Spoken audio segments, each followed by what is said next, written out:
Yes, I wear a lot of hats. Recently, so I know a few of you, I recognize a few of you from my Turning Point days. So I actually recently left Turning Point, and I'm doing full time for two campaigns, Rilie and Kevin Mannix. And Kevin obviously is in office right now, and so a lot of you already know who he is. But Rilie is running for House District 22, and so I'm very excited to be helping both of them. But yes, I once was. There's something on the TV, sorry. But yes, that was about 2 weeks ago that I went on full time with campaigns. I'd done like volunteer work in the past. I did the ballot chasing for Trump in Arizona, and that was a lot of fun. That was really cool. You have to meet Donald Trump Jr. and he signed my MAGA hat and like take a picture. I'm excited. It was a highlight of my career. At 21. Woo!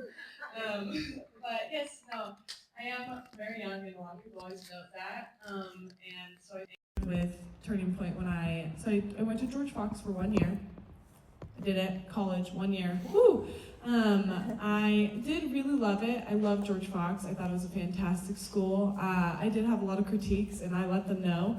I was very vocal. That's where I found my voice. But I grew up in Redmond, and so I went to Central Christian there, and it was a very small, lovely private Christian school, and that's where I got a lot of my Christian and conservative values, and those have always just kind of stuck with me throughout my life. And then when I attended George Fox, I was told, oh, this is a great Christian institution. A lot of students from my high school either went to Grand Canyon University or George Fox. And so those were kind of like your two picks for the Christian community, right, going to school. So I chose the one to be closer to home, and when I got there, I learned that college isn't what I thought it would be like. I went to a seminar at George Fox that the school hosted it, and it was a Black Voices something, I don't remember the title. I just remember it was all about BIPOC, so Black, Indigenous, people of color, and I thought, that's cool. I'm gonna go see what's up and see how racist that is. Also, sorry if I get you guys in trouble. But I was just very intrigued. I was like, okay, this is new. I've never seen this. Why would you promote this at a school? But I was like, maybe I'm gonna give them the benefit of the doubt. Maybe it's not super DEI. Maybe it's, just genuinely trying to be inclusive and learn the other side. So I went with an open mind of like, okay, what are they gonna say? I'm kind of curious. And one of the Black speakers, they're on like a panel, and he sits up there and he looks at all of us in the crowd. And there's not a lot of kids that look like me in the group. We weren't very welcome to this seminar. If we were, they said you need to be there to listen, and you don't get to speak. And I was like, oh, okay. I'm a talker though. But I went there because I was like, I'm genuinely curious. And I remember he kind of stood up and looks at all of us and scans the crowd. And he goes, if you're in this crowd and you're white, he goes, you're a step in the right direction, but you're still racist.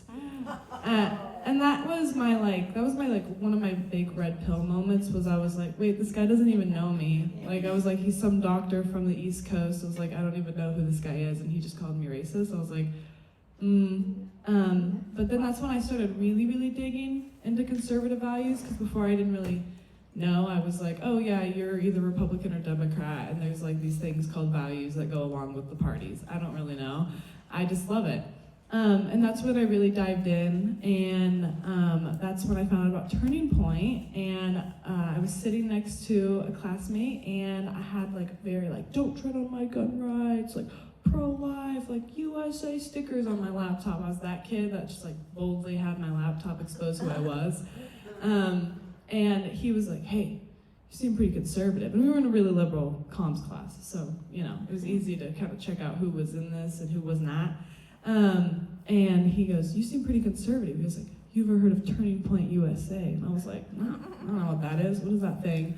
And then I started the chapter at George Fox, and I had a ton of fun. We did a Smashing Socialism bowling night, and we talked about socialism versus capitalism, and I loved it. It was so much fun. We had like 30 plus students come out to Langer's, the bowling alley up there. And that's when I started kind of my journey with Turning Point, and I did that for that whole year that I was in school. And then I left to go work full time and do school online. And that summer, Turning Point actually sent me a DM. This is back when they still had to DM people to try to get them to work for us. Ross remembers those days. But they sent me a DM. They're like, hey, Rilie, we saw that you're part of a chapter. We're hiring in your area. Feel free to apply. Ask any questions. And I was like, this is a scam. So I didn't think it was real. I thought that it was just some bot trying to get me. And so I ignored it. But then I felt a little patter in my heart that was like, you should look into that. You should click that link that looks like a scam. And so I did. Don't always listen to that patter. Sometimes it's not God. But it was this time. And so I clicked on it. I applied and I said, hey, why not? I work in childcare right now. This is not the dream. If I want to watch someone's kids, I like them to be my own. So I ended up putting my hat back, my name back in the ring, and I got the job. And so for the last year and 3 months or so, I worked for Turning Point, and I had a phenomenal time. I loved it so much. To leave, it was really, really heartbreaking. Also, Ross, I don't know if you knew this, but I left 2 weeks ago. Yeah. Okay. I was like, I don't know if he's aware. Word hasn't gotten around quite as fast, but I loved it so much, and so I went from 0 chapters in Oregon, and I got 21 by the time I left. And so 21 schools started a chapter, which is it was phenomenal, and I couldn't have done it without, one, Charlie's motivation. Just those students they just adored him and all that he had to say. And then also just watching how Erica responded to Charlie's passing, that really motivated a lot of students to stand with her and to be just as bold. And if it wasn't for them and for the students being willing to step up, I would not have 21 chapters, so I give all the credit to them. They are amazing. And I love them so much, and I still text them, and we talk about politics because I will forever love my students. I even have a fantastic group here at OSU. I always love to bring them up because they're my top, well, not mine anymore, sorry.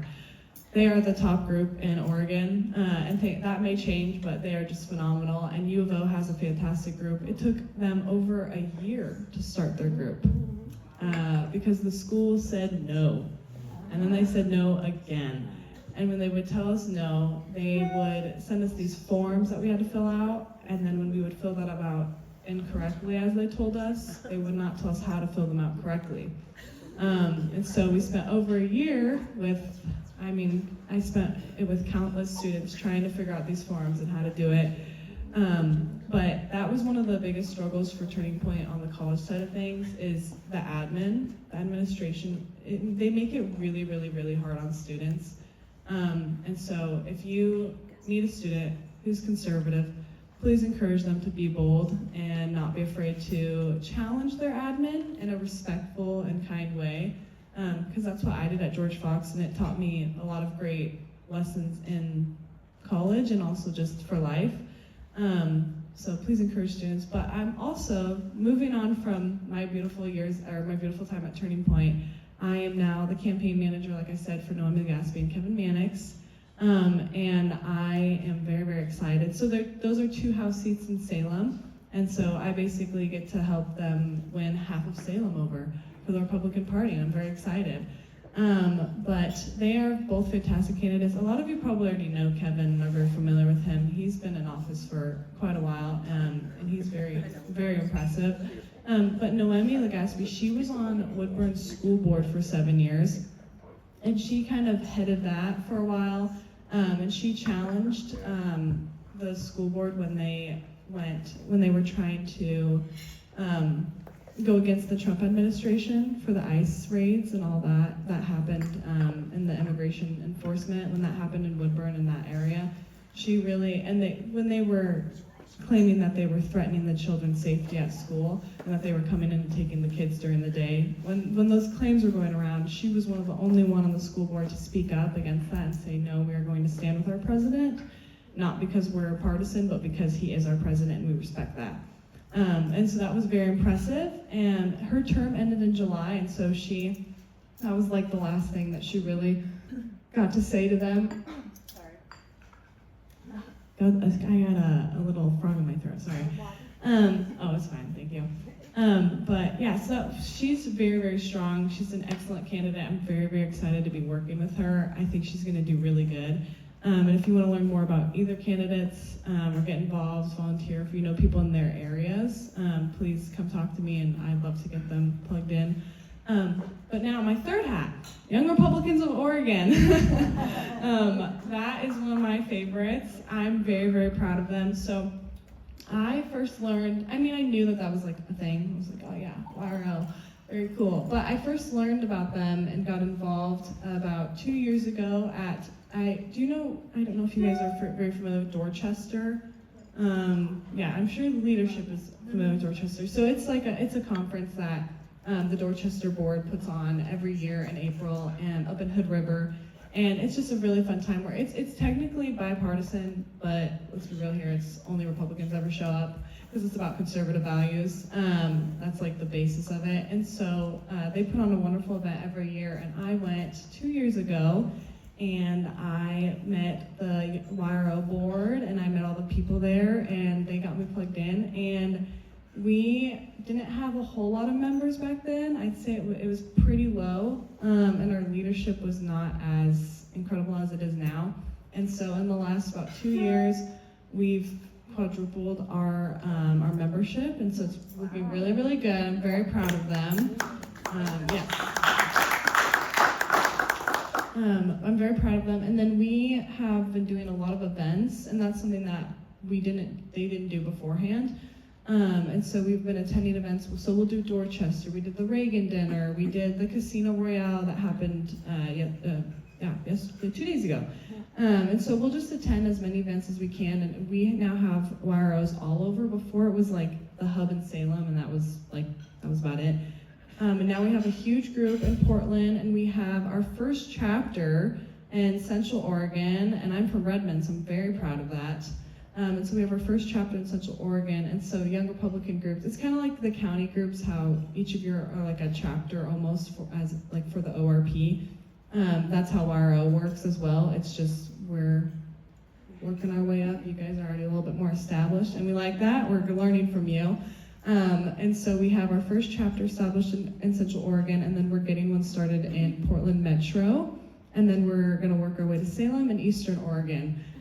But yeah, we have so many more members than we used to. And the biggest thing that we try to focus on is to recruit, train, and elect. And so right now we're doing really good in the recruitment process of getting volunteers, getting members, and our age range is 18 to 40. So if you know anyone, please send them my way.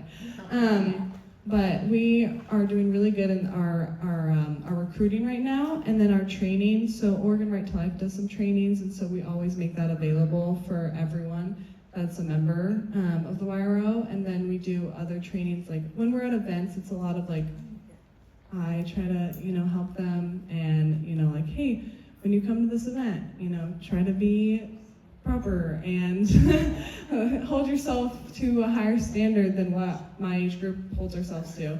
But they've been doing a lot of Oregon Right to Life trainings. And Oregon Right to Life doesn't just do pro-life trainings, they do others. They've done ones on polling and door knocking, and I take all of those, and they're really, really helpful. So if you ever are interested in those, I'm sure you guys know about those.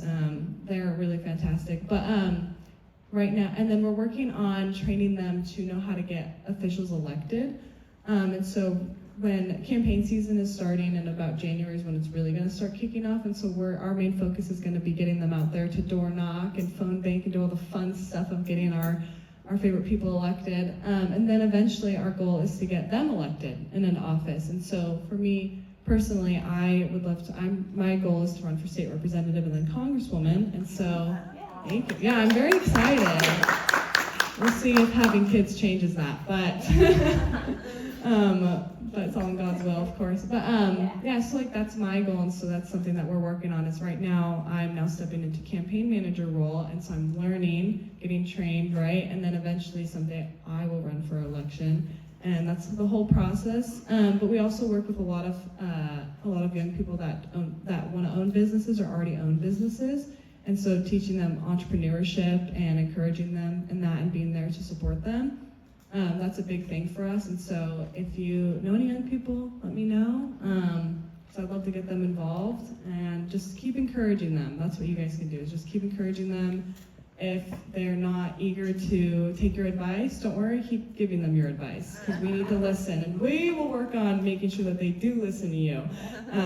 But yeah, sweet. Well, thank you guys.